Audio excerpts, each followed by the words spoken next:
صل على محمد محمد وعجل فرجهم. أعوذ بالله من الشيطان الرجيم. بسم الله الرحمن الرحيم. الحمد لله رب العالمين بارئ الخلائق أجمعين باعث الأنبياء والمرسلين ثم الصلاة والسلام على أشرف الأنبياء والمرسلين خاتم النبيين شفيع المذنبين رحمة للعالمين مولانا وسيدنا أبي القاسم محمد اللهم صل وعلى آله الطيبين الطاهرين لا سيما بقية الله في الأرض مولانا حجة ابن الحسن عجل الله تعالى فرجه الشريف اللهم صل على محمد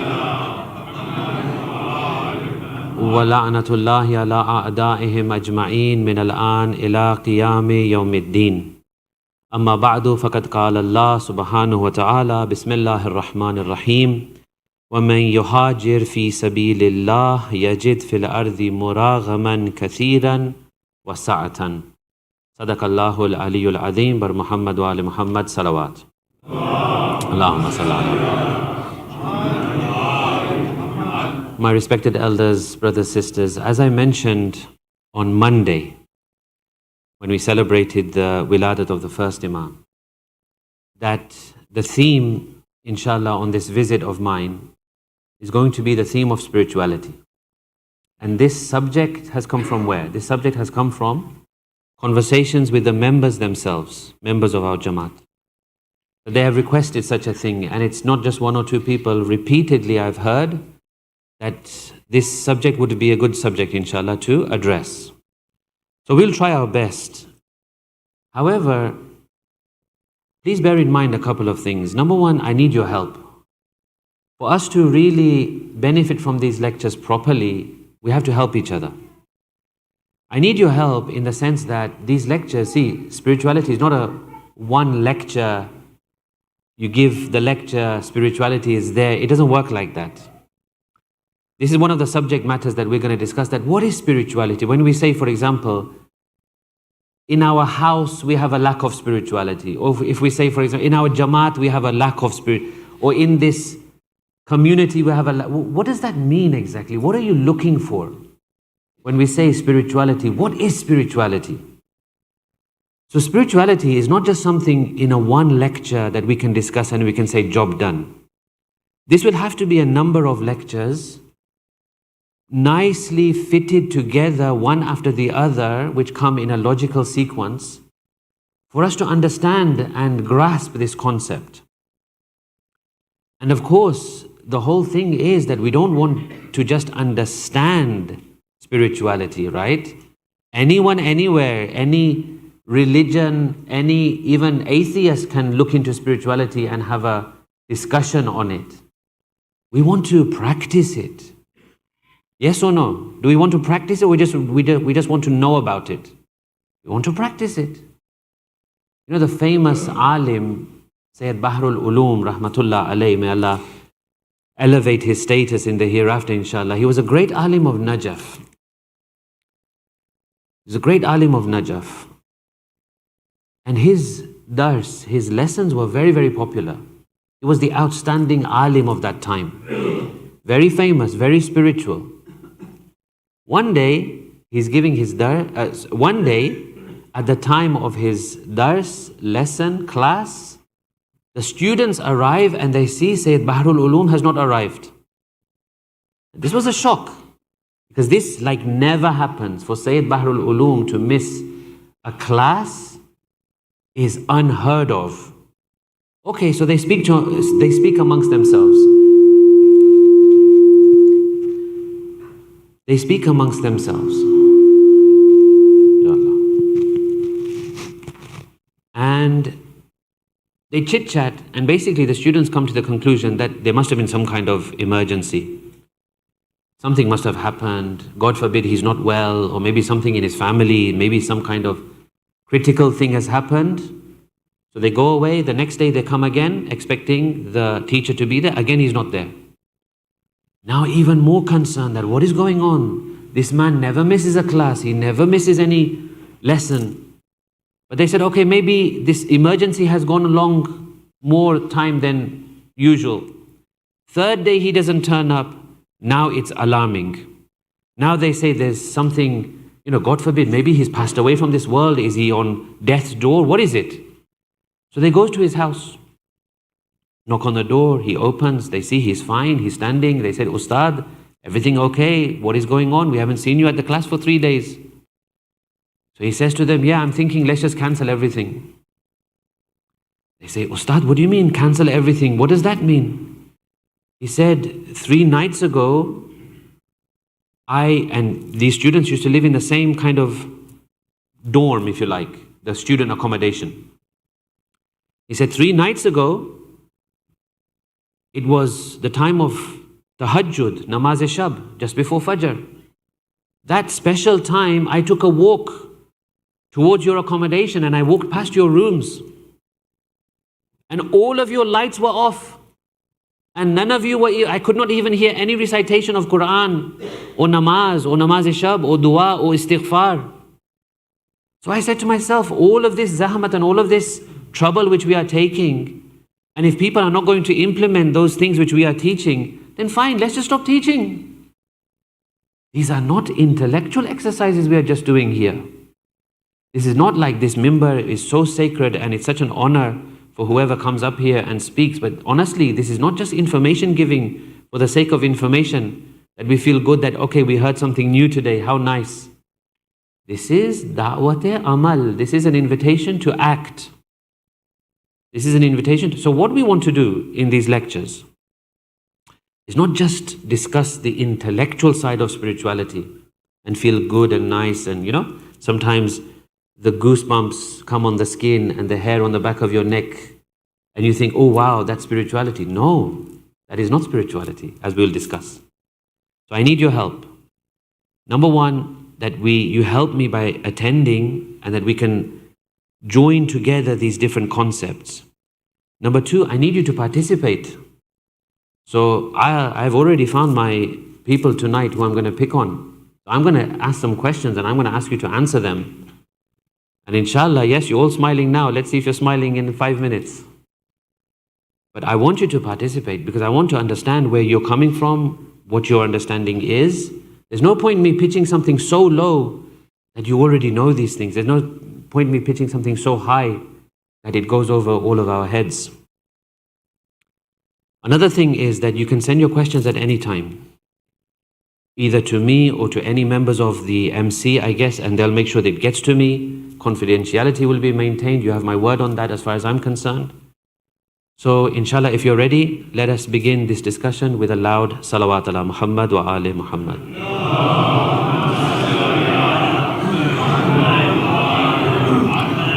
So my first question to you is that when I say or anyone says the word or the term spirituality, what comes to your mind? Maybe it's a definition, maybe it's a phrase, maybe it's a thought, maybe it's a person, maybe it's something you've heard, maybe it's your own experience.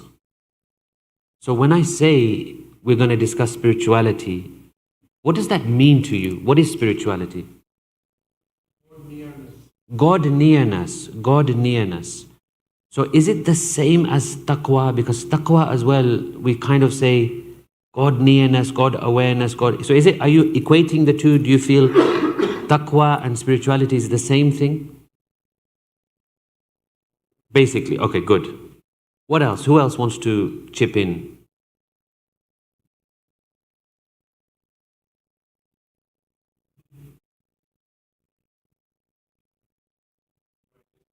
Righteousness. So righteousness means what?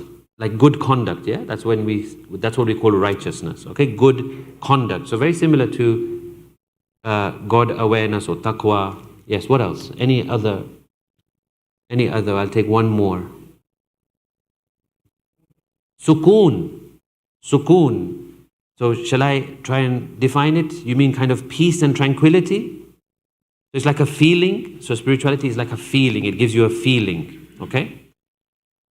So these are very common, very, very common responses, Again, I would question a couple of them. For example, taqwa, is it the same as spirituality?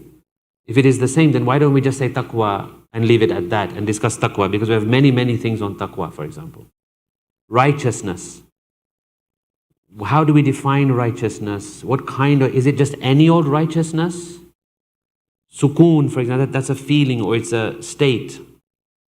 What if people are not in sukoon? Are they not spiritual?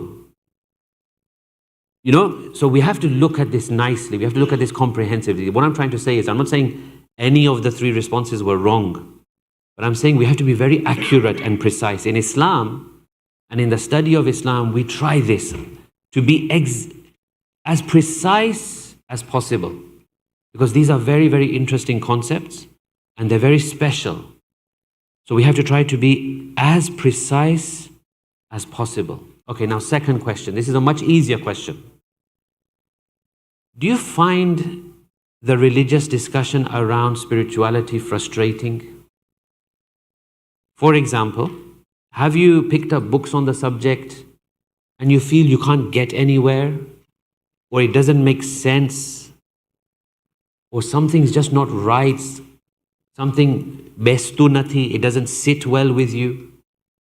Is anyone here frustrated by the things they've heard or read about spirituality? Sometimes. Sorry, who said that? Yeah. Like what? Give me an example of something.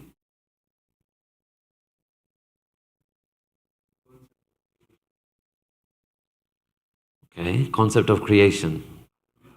Alam-e arwah. Those concepts which are very difficult to understand. Alam-e arwah, the world of the souls, what happened before this world, the primordial realm, all those kinds of things, right? Okay.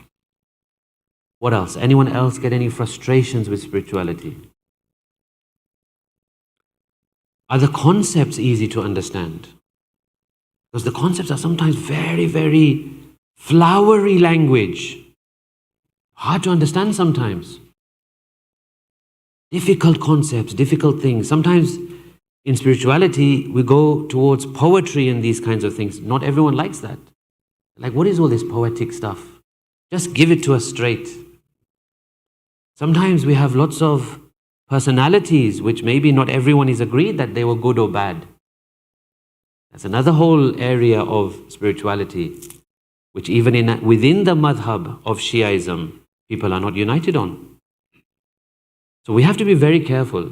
You see how, just in these few minutes, we have to be very, very careful. The way we discuss, how we discuss, and the things that we discuss, inshallah. But if we support each other, and if I get feedback from you, and if you give me your attention, inshallah, night after night, as we go through these brilliant months of Rajab and the beginning of Sha'aban, inshallah, we can get somewhere.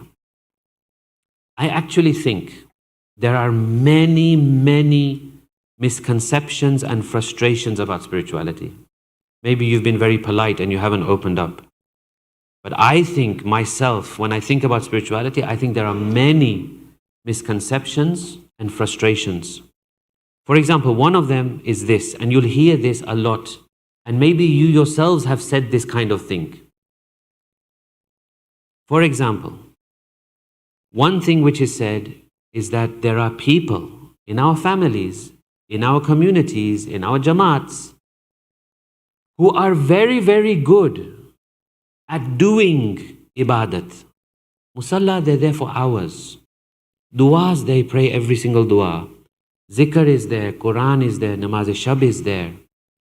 Usually, we look at the older generation because usually they are more like this. But then the frustration and the confusion comes in because then people say, well, you know, they don't have any understanding of what they're reciting. They lack that education, they lack that understanding. They're just reciting without any ma'rifat, without any recognition. Or sometimes those people are reciting a lot, but then they have some ethical issues.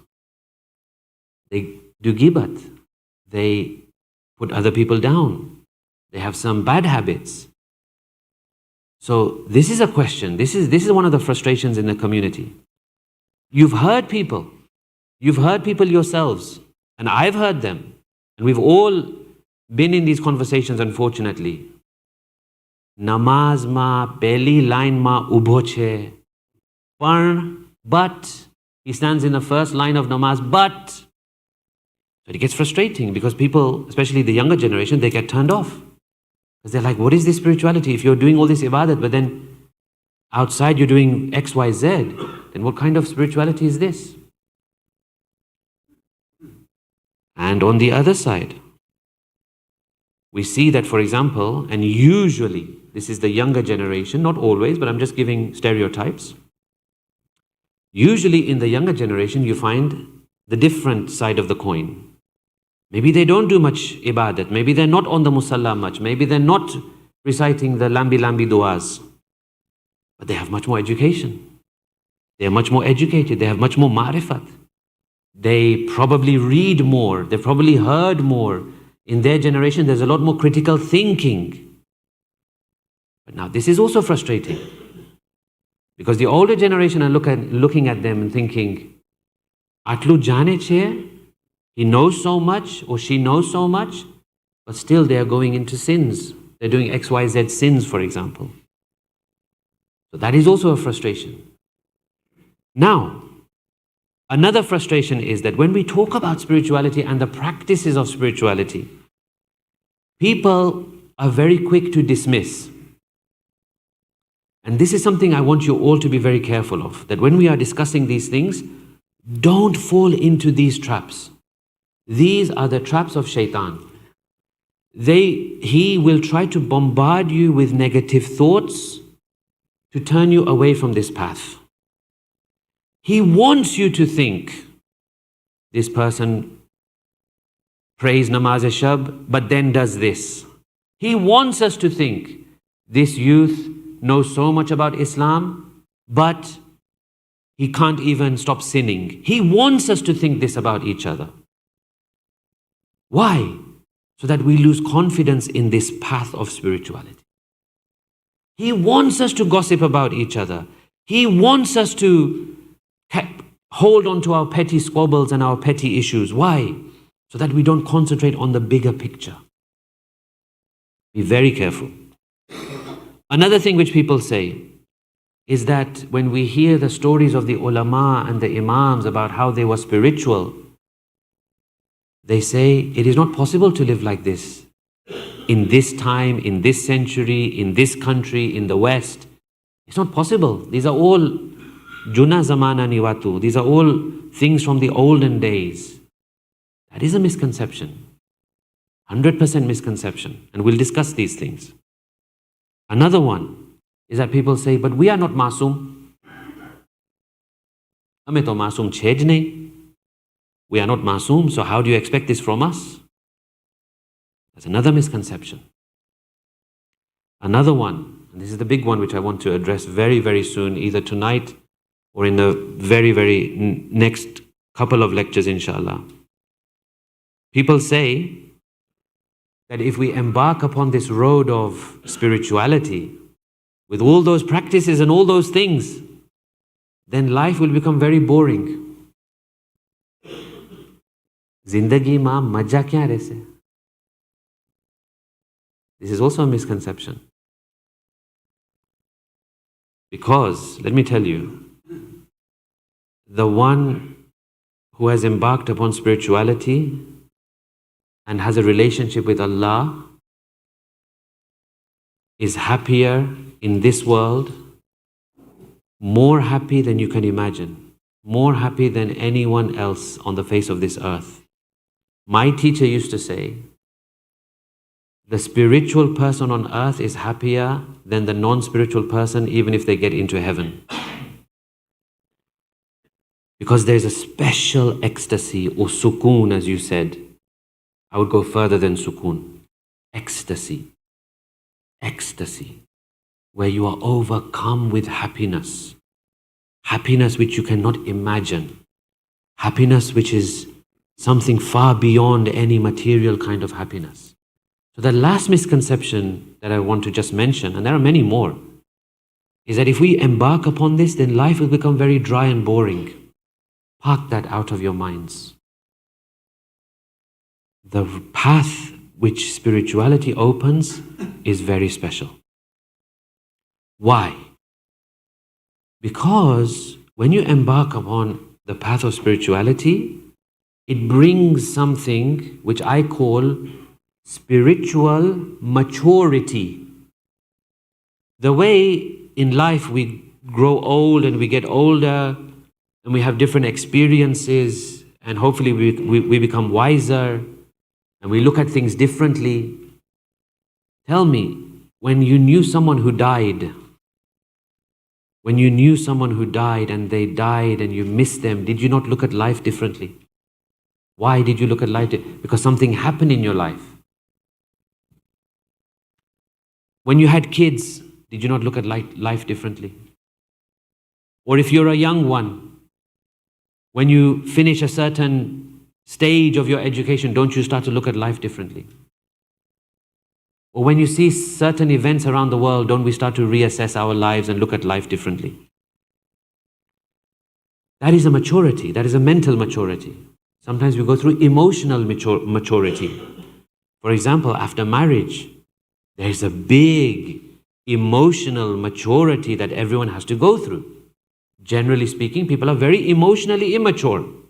That marriage process speeds things up. And they have to become emotionally mature. Then you have obviously the physical maturity. As you grow older, obviously your body develops, you become more mature. Same thing in spirituality. As you grow spiritually, you become more and more mature. Now, if you're an adult and I ask you to go and, for example, play with toys of a child, you'll say, what are you talking about? I'm an adult, why would I do that? But 20, 30, 40 years ago, you were doing that. We all were. Because we were kids. We used to play. Now, if you tell us play, we'll say we're too mature for that. We've passed that stage. In spirituality, it is the same. When you become spiritual, when you become close to Allah, you begin to see things differently. Then these petty squabbles and these fights and these unbuns, they don't matter anymore. You will say, yeah, at the moment, for example, a non-spiritual person will say, yes, but he did this, yes, but he did this, yes, but he did this. And he will hold on to those grudges and hold on to those sentiments and hold on to those hatreds. A spiritual person will say, did he really do that? I didn't even notice. Amirul Mu'mineen, Imamul Muttaqeen, Imam Ali alayhi salatu wassalam. Allahumma salli ala.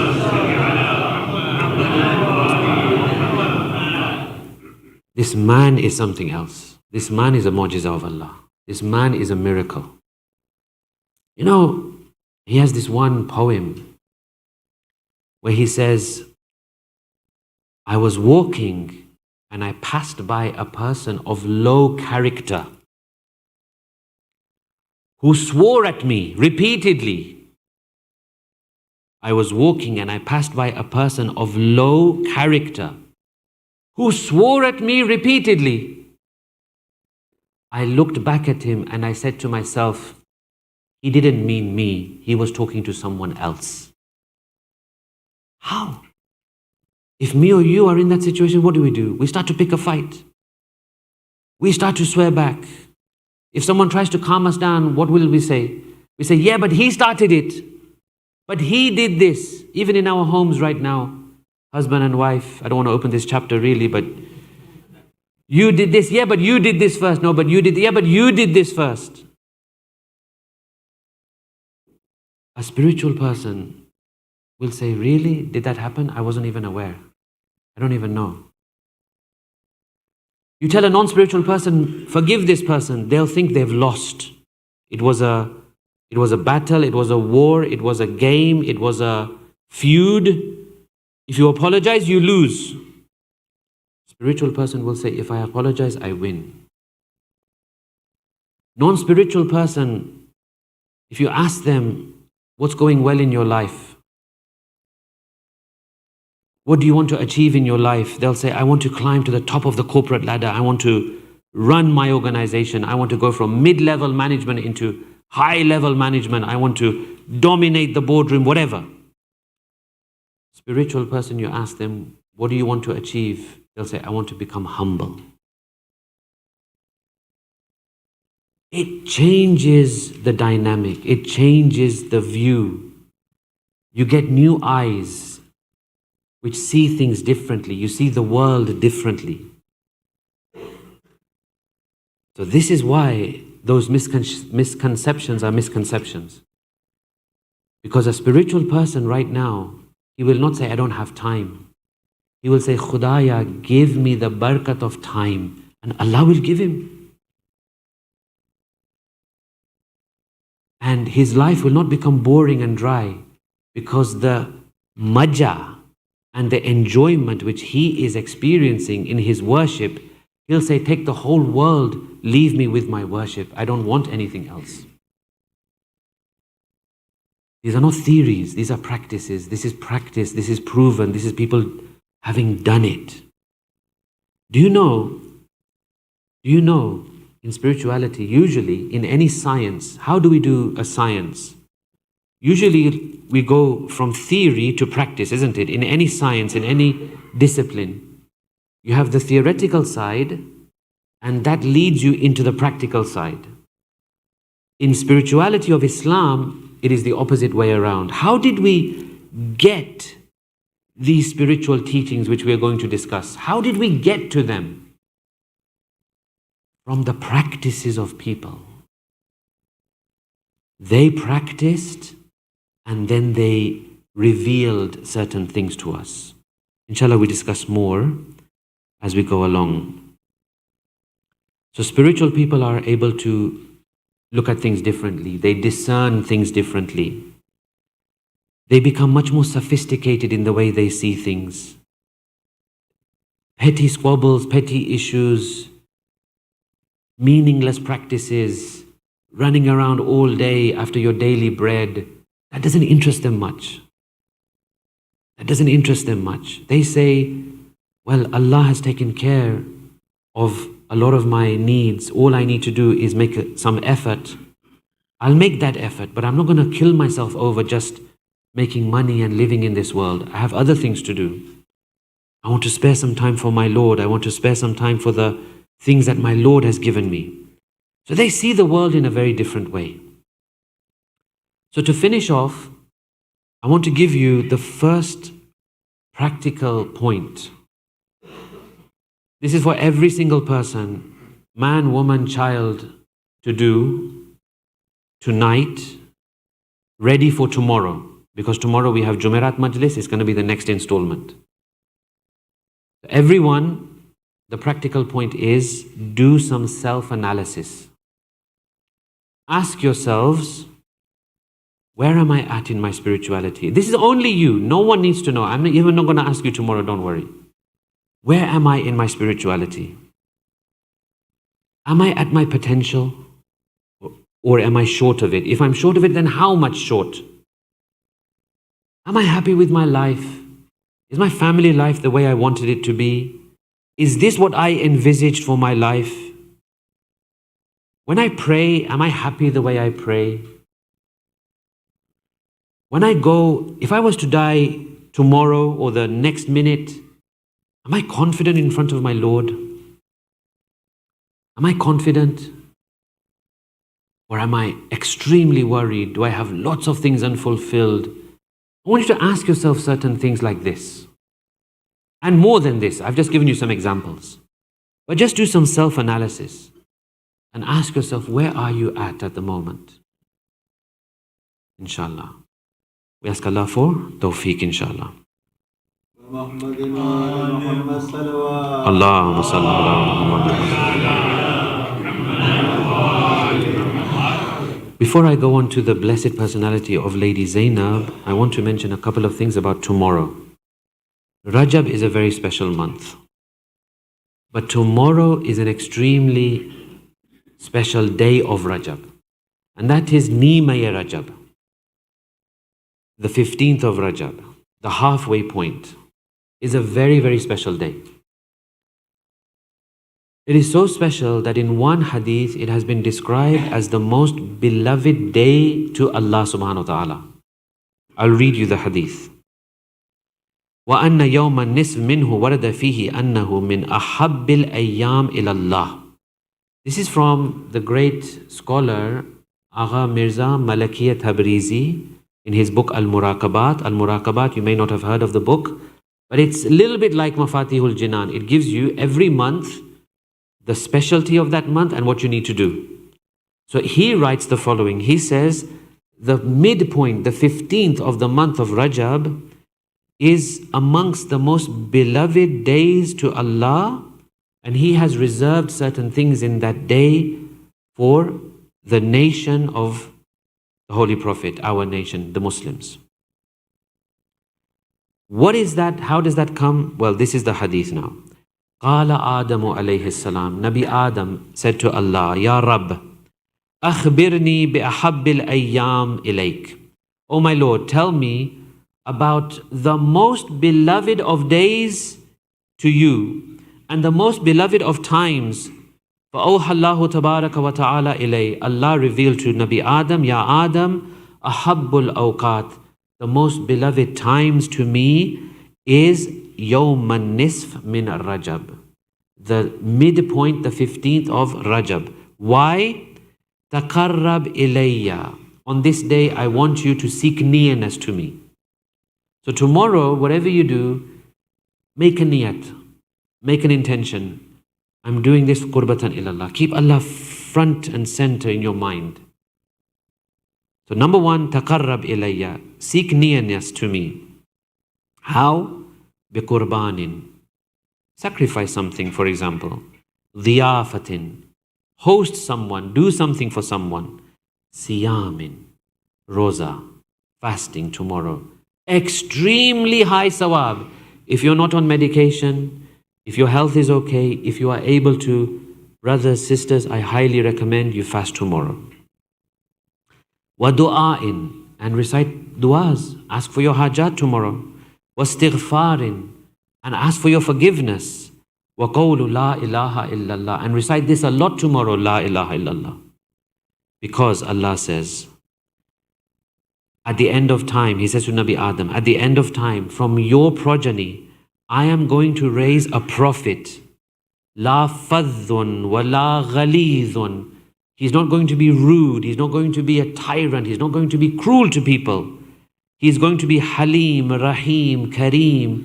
He will be patient, forbearing, kind and merciful to people. What am I going to give this prophet and his people?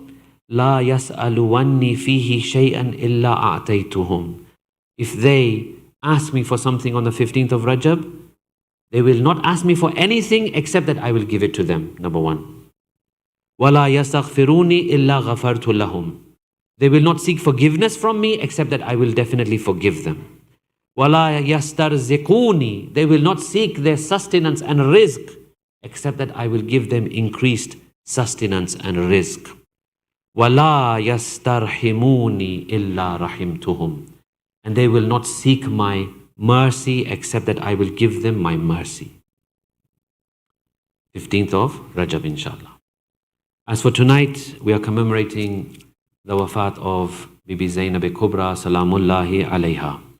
Allahumma salli ala Muhammad. Bibi Zainab is one of those characters.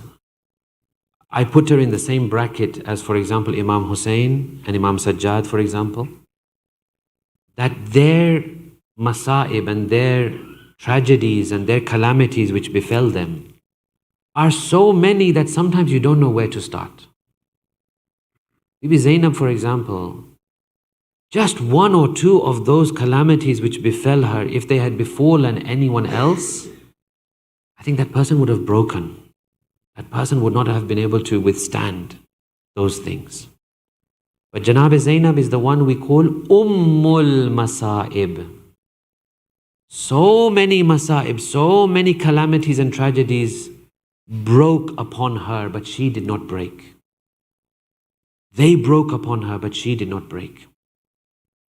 From a young age, if we trace her life, she loses Rasulullah Within months, she sees her mother Fatima being attacked in the streets of Medina. She sees her mother Fatima being hit in front of her. She sees her mother Fatima being trapped between the wall and the door.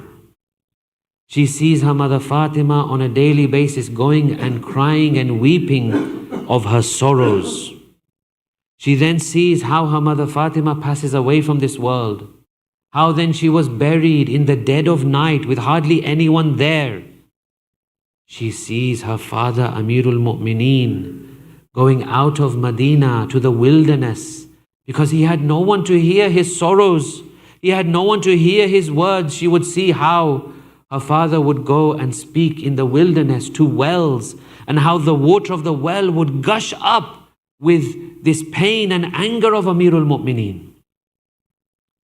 Then she saw on that fateful night in Ramadan, her protector, her father, the lion of Allah, how he was struck in the mosque of Kufa.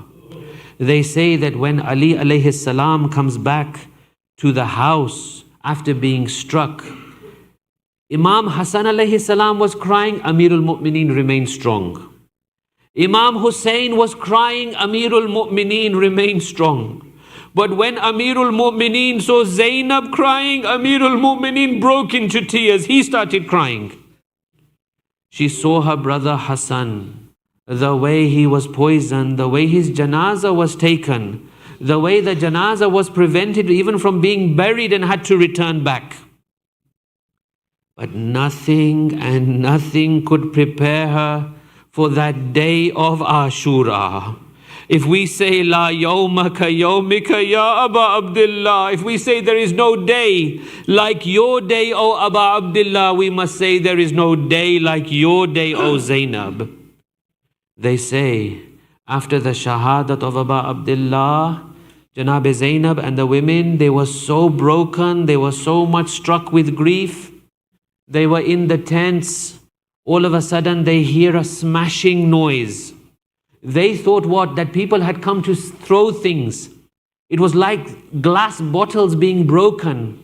When they come outside to look, what do they see? They see that every body has been picked up from the battlefield except for one body, and this is the body of Aba Abdullah. And that noise they heard was the smashing of the bones of the body of Aba Abdullah. Janab Zainab looks after the children. She looks after Imam Sajjad alayhi salam even. She looks after Sakina. She looks after all the children. That night she spends, when all the tents are burning, when all the doors are closed upon them, she spends at night outside looking after the children of Imam Hussein. The next morning, the order is given, now take all the ladies, take all the women and bring them. We are taking them to Kufa. They say that each and every lady of Ahlul-bayt was forced to walk through the maqtal of Karbala. Each and every one of them saw their loved ones. Some fell down at the body of Hazrat Qasim. Some fell down at the body of Aliyun al-Akbar. Some fell down on other beloved martyrs that they had. The Rawi, the narrator says, every lady cried. Every lady lamented. But there was one lament which I will never forget for my entire life. And that was the lament and the grief when Zainab came to the body of Hussein. When Zainab saw the body of Hussein, the way Zainab lamented, I will never forget in my whole life. When she saw the body of her brother, she fell down there, she collapsed there, and then she began to say, A'anta akhi, A'anta al-Hussein, is this really you, O brother? Is this really the body of my Hussein?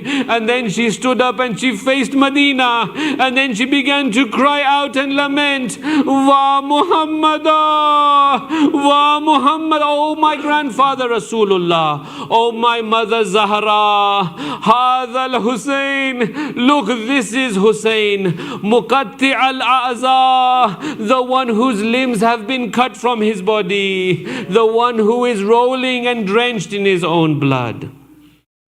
Allah la'natullahi al-qawmi al-zalimin wa sayalamu alladhina zalamu ayya munqalibin yanqalibun matame Hussein.